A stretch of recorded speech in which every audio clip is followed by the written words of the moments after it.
FAQ, a guide to the theistic Satanism of Diane Vera and the Church of Azazel. For those exploring the intricate and often misunderstood path of modern theistic Satanism, this document serves as a comprehensive frequently asked questions FAQ guide. It is designed for individuals new to or exploring the specific path articulated in the writings of Diane Vera and Stephen Bleach, with a focus on the theology and practice associated with the Church of Azazel. All answers presented herein have been synthesized directly from the provided source text to ensure complete fidelity to the tradition. 1.0 Foundational Beliefs. Before engaging in any ritual practice, it is essential to first understand the core theology that informs this path. The belief system of the Church of Azazel presents a complex, modern interpretation of theistic Satanism that is distinct from both popular misconceptions and other Satanic traditions. This section outlines the foundational principles that shape its worldview and ritual structure. 1.1. What is the Church of Azazel's theological framework? The Church of Azazel operates within a polytheistic theological framework. It does not believe in a personal cosmic God. Instead, it views the gods who are concerned with human affairs as likely being temporal and local to the earth. The tradition remains agnostic on the question of hard versus soft polytheism, that is, whether individual deities are entirely distinct entities or merely aspects of an ultimate cosmic being.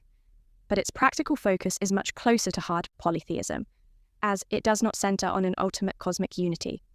This theology is guided by the here and now principle, which posits that the best sources of information about the gods are observable human social, cultural, and religious trends, alongside the wide variety of human spiritual experiences. Consequently, it is skeptical of all claims of infallible revelation, and does not accept the literal truth of mythological stories about the remote past or future. 1.2. How is Satan Azazel understood in this tradition? In this tradition, Satan Azazel is understood as a champion of independent thought who challenges dogma in general, not merely Christian dogma. He is a complex, multifaceted being who encourages a vast array of new ideas, thereby compelling his followers to think for themselves and acquire real knowledge rather than rely on blind faith. Key aspects of Satan Azazel include asterisk, God of this world. He is seen as the God of this world's complex and often chaotic realities, which do not fit neatly into any single cultural or religious order. He is a transcendent figure who tests all orders, strengthening some and destroying others. Asterisk, multi-faceted nature. Unlike narrower archetype concepts that might limit him to one element like fire, Satan is understood to possess aspects corresponding to all four elements. Earth, sensuality, worldly power. Air, forbidden knowledge. Fire, pride, destruction. And water, magic, intuition, emotion. Asterisk, Azazel, as a name for Satan.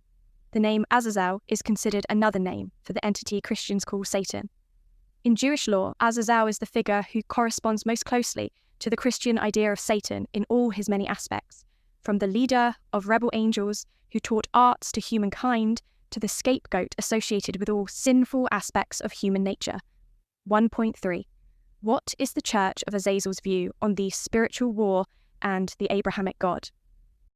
The Church of Azazel perceives a growing spiritual polarization in the modern world, but rejects the idea of a cosmic, dualistic war between Satan and a single Abrahamic God. The conflict is viewed as a quarrel among non-cosmic deities, reflected in human cultural trends. The tradition makes a distinction between two different entities worshipped under the Abrahamic banner. Asterisk, Yahweh P, patriarchal.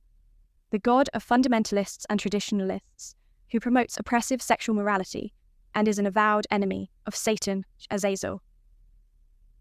Asterisk, Yahweh E, enlightened. The god of liberal congregations who tend not to believe in a devil and are more accepting of diverse spiritual paths. The human opposition to the Abrahamic monopoly is seen as taking two primary forms. The modern individualistic Lilithian order, which includes feminism, the GLBT community, and modern paganism, and the many pre-Abrahamic traditionalist orders, such as pagan Reconstructionism. Satan is not seen as the god of either side, but as a more transcendent figure who challenges all human social orders. 1.4. What is the role of ethics in this path? There is no single, universally applicable system of Satanist ethics, because Satan, Azazel, is not believed to champion any particular social, cultural, or moral order. Rather than prescribing a specific code, Satan challenges his followers to rethink their ideas on morality from the ground up and evaluate what works best for them, rather than blindly accepting conditioning or a pre-written code. While individuals are encouraged to develop their own ethics, groups like the Church of Azazel do establish their own codes of conduct. These codes are created for the practical purpose of enabling cooperation among members and resolving internal conflicts. They are understood to be the group's code, not Satan's code for everyone. Understanding these core beliefs provides the necessary context for engaging in the tradition's ritual practices, which are the practical expression of this unique theological framework. 2.0 Your First Rituals, a guide for newcomers. For many newcomers itching to do something, the impulse is to perform a grand, life-altering rite immediately. However, this path prioritizes preparation, intellectual honesty, and caution over blind leaps of faith. This section serves as a practical guide for those taking their first steps, outlining a strategic approach that favors gradual exploration over premature commitments. 2.1 As a newcomer, what ritual should I perform first, and why is it preferred over a dedication rite? The strongly recommended first ritual is the preliminary self-initiation rite. Diane Vera explicitly disagrees with the practice of performing a long-term dedication rite as a first step, comparing it to marrying someone you just met yesterday. Oaths to Satan are to be taken with the utmost seriousness, and a dedication should only be considered after several years of practice, once you're certain it is a lifelong path.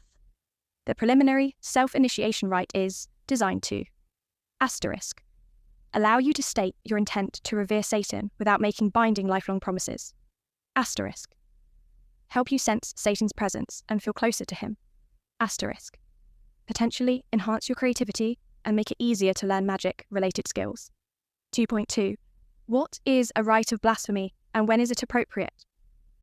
A rite of blasphemy, such as the renunciation rite, is a ritual designed to help a person free themselves from irrational fears and psychological conditioning left over from a previous religion, particularly Christianity.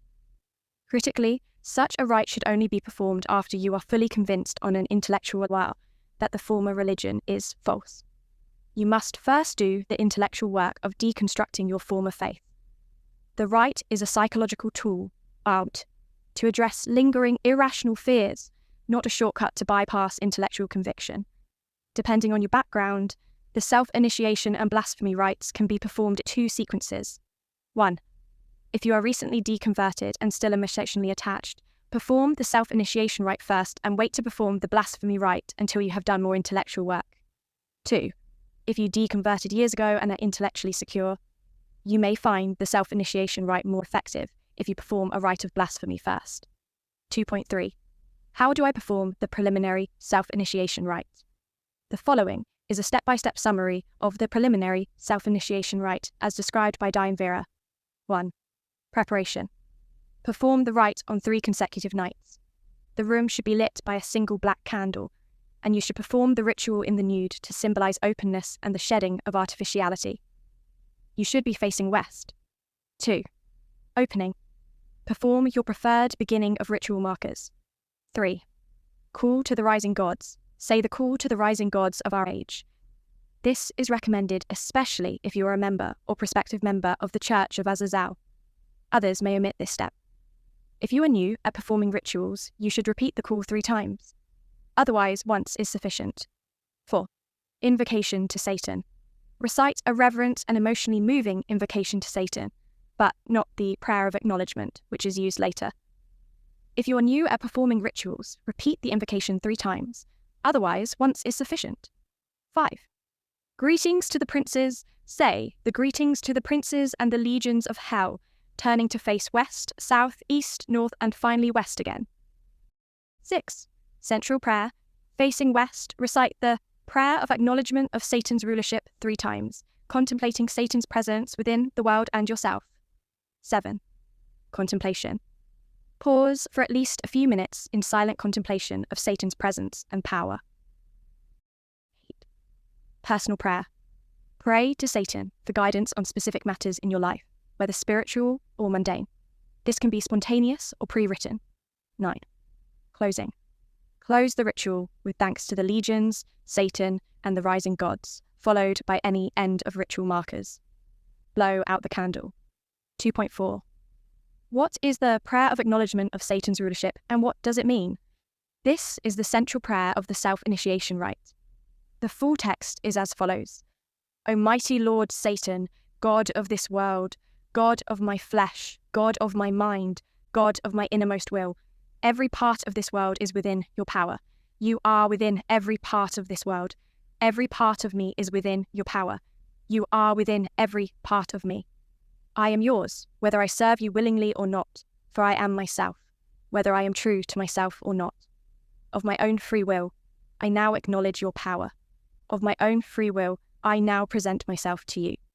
The meaning of this prayer is rooted in an attitude of surrender to your own innermost self, under the assumption one's true will is in accordance with Satan's will. It acknowledges Satan's presence both inside and outside the self, and recognizes the primacy of your deeper nature over superficial ego constructs. It is about becoming truer to yourself, not surrendering to a wholly separate external entity. 2.5. What should I do after completing the 3-night rite? Following the completion of the 3-night ritual, a period of continued practice is recommended to build upon its effects. Daily devotion.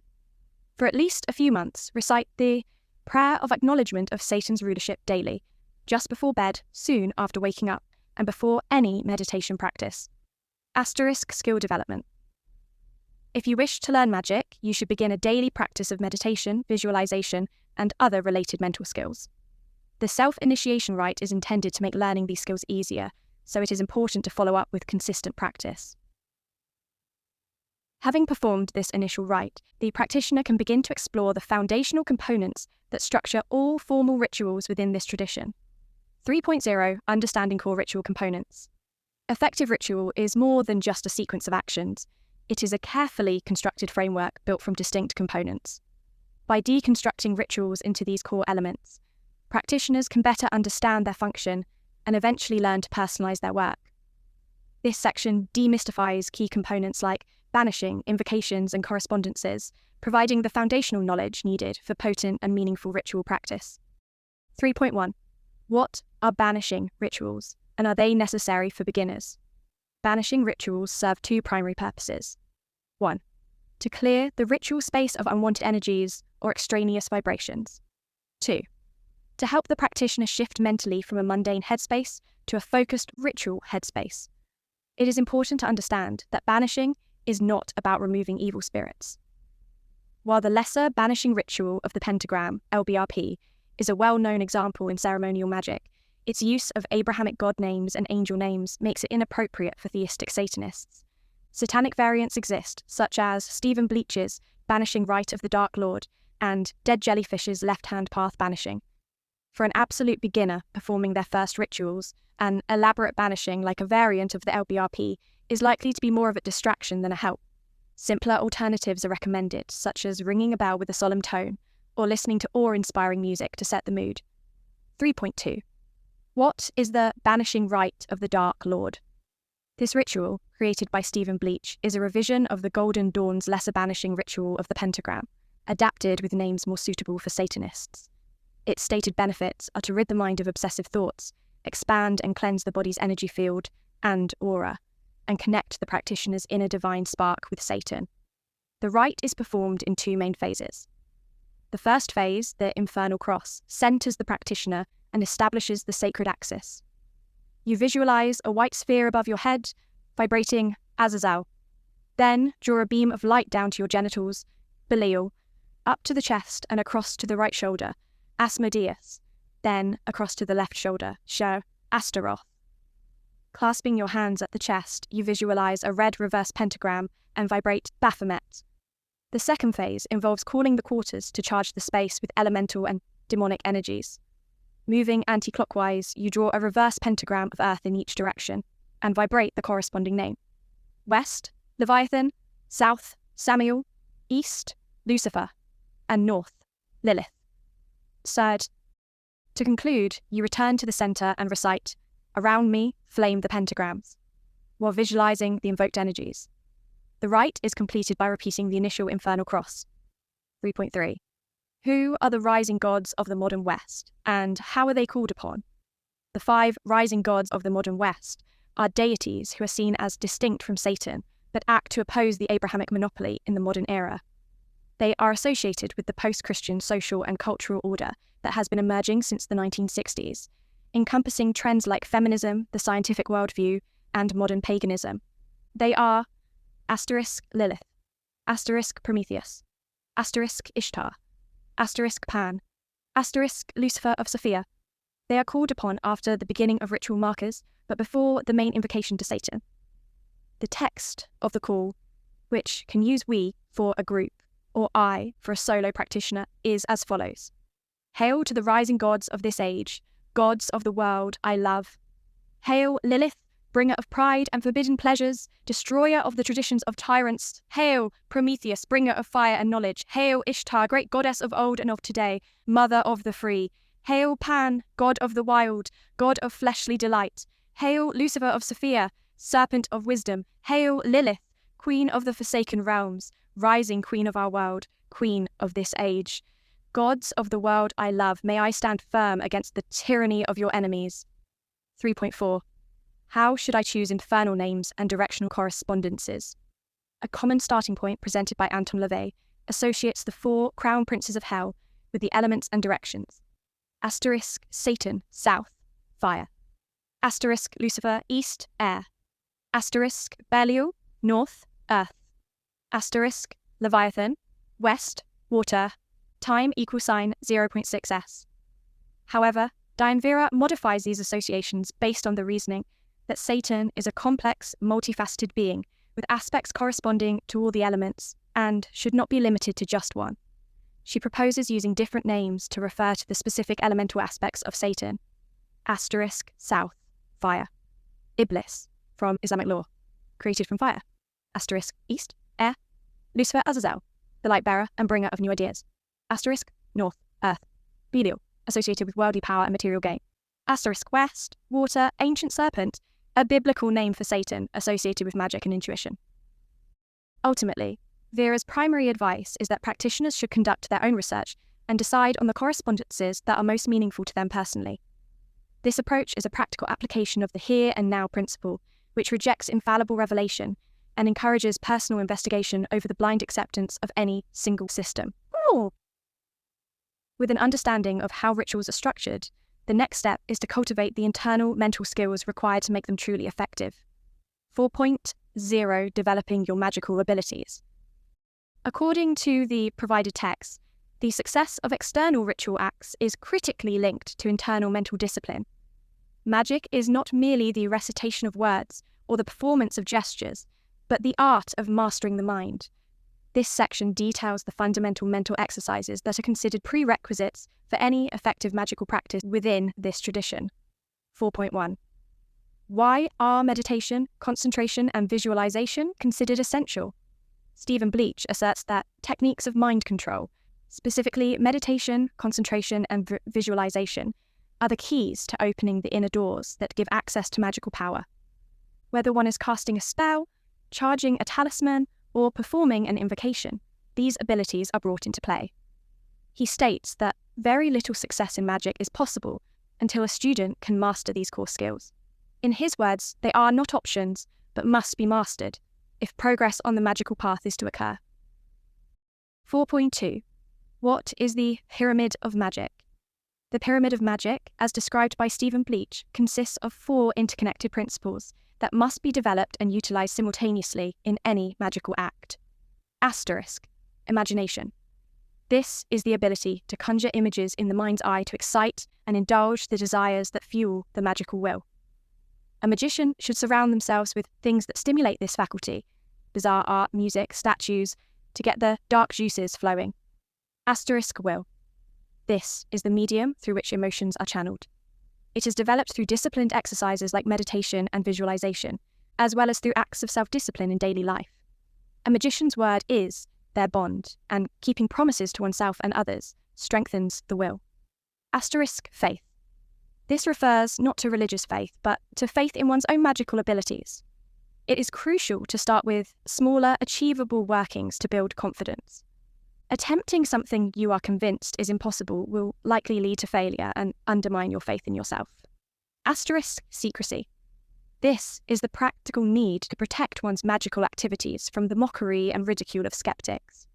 Discussing your workings with unsympathetic outsiders can undermine your developing faith and ability. 4.3. What is the Infernal Middle Pillar ritual and what are its benefits? The Infernal Middle Pillar is a dynamic ritual technique for stimulating the body's energy centers. It is presented as a left-hand path version of the Golden Dawn's Middle Pillar ritual, designed to activate the centers by drawing divine energy downwards from a source above the head and grounding it through the body. The ritual flow activates each center in succession from top to bottom. You begin by visualizing a brilliant white sphere at the crown and vibrating Satan to connect with the divine source. A shaft of light descends to the nape of the neck, where it forms a second sphere, extended up over the third eye, activated by vibrating Corazon. This opens psychic awareness. The light continues down to the solar plexus, forming a third sphere, Lucifer, to balance emotions. It then descends to the genital area, forming the fourth sphere, Lilith, which releases psychosexual energy. Finally, the beam reaches the feet, where it forms the fifth sphere, Belial, to ground the energy and stabilize the body and soul. 4.4. What is the circulation of light and when should it be practiced? The circulation of light is a series of exercises designed to move the body's energy after it has been activated by the Infernal Middle Pillar ritual. These exercises help to balance emotions and harness the raised energy for specific magical purposes. It is stated clearly that a practitioner should gain proficiency in the opening rites, such as a banishing, and the Infernal Middle Pillar ritual before attempting these circulation exercises. They represent a more advanced step in energy work that builds upon a solid foundation. Mastering these internal skills is paramount, but creating a proper external environment for their use is also a key element of successful practice. 5.0 Practical preparations for ritual. Creating a conducive environment is a vital aspect of effective ritual work. Proper preparation of the physical space, as well as the practitioner's body and mind, helps to minimize distractions, show respect for the practice, and enhance the focus and power of the rite. 5.1. How should I prepare my ritual space and tools? Proper preparation of your ritual space and tools shows respect and enhances focus. The following items form a comprehensive checklist. Asterisk altar, a small table ideally dedicated solely to this purpose. A nightstand can suffice if privacy is a concern. Asterisk altar cloth, a piece of black cloth to cover the altar during rituals. Asterisk lighting, at least one black candle in a secure holder. A can of sterno is a viable alternative. A small flashlight is useful for reading prayers or notes in low light. Asterisk ritual. Clothing. Comfortable, all black clothing worn only for rituals is recommended, though performing the ritual nude is also an acceptable practice. Asterisk burning bowl. A ceramic bowl for safely burning paper, such as written prayers. Asterisk cleanliness. Clean the room shortly before the ritual. Asterisk decorations. Optional. Decorating the space with satanic symbols or representations of the four elements is desirable but not strictly necessary. Asterisk incense. Optional. Its usefulness depends on personal preference and background. 5.2 What personal preparations should I undertake before a ritual? Preparing yourself physically and mentally is just as important as preparing the space. 1. Nourishment. Eat a hearty meal and drink plenty of liquids several hours before the ritual, to avoid being distracted by hunger, thirst, or the need to use the bathroom. 2. Cleansing. Bathe or shower an hour or two before the ritual to cleanse yourself physically. 3. Minimize distractions. Unplug landlines and silence, or turn off your mobile phone and any other smart devices that could create interruptions. 4. Mental focus. For at least a half hour immediately prior to the ritual, relax and listen to appropriate music, for example, awe-inspiring classical pieces, or meditate to put yourself in a suitable frame of mind. 5.3. Are there any important safety considerations? Yes. Fire safety is a high priority concern, especially when working with open flames. Asterisk. Ensure all candles are in solid, stable holders that will not tip over easily. Asterisk. Keep any paper clutter or other highly flammable materials far away from your altar. Asterisk. Know the location of your fire extinguisher before you begin. Asterisk. If you plan to burn paper or use incense, disconnect your smoke alarm beforehand. Crucially, leave yourself a prominent note, for example, on your bathroom mirror, to remind yourself to reconnect it immediately after the ritual is complete. This FAQ provides a foundational understanding of the theology and practices of the specific path of theistic Satanism associated with Diane Vera and the Church of Azazel. It is based entirely on the provided texts, which encourage a journey of careful study, personal exploration, and disciplined practice.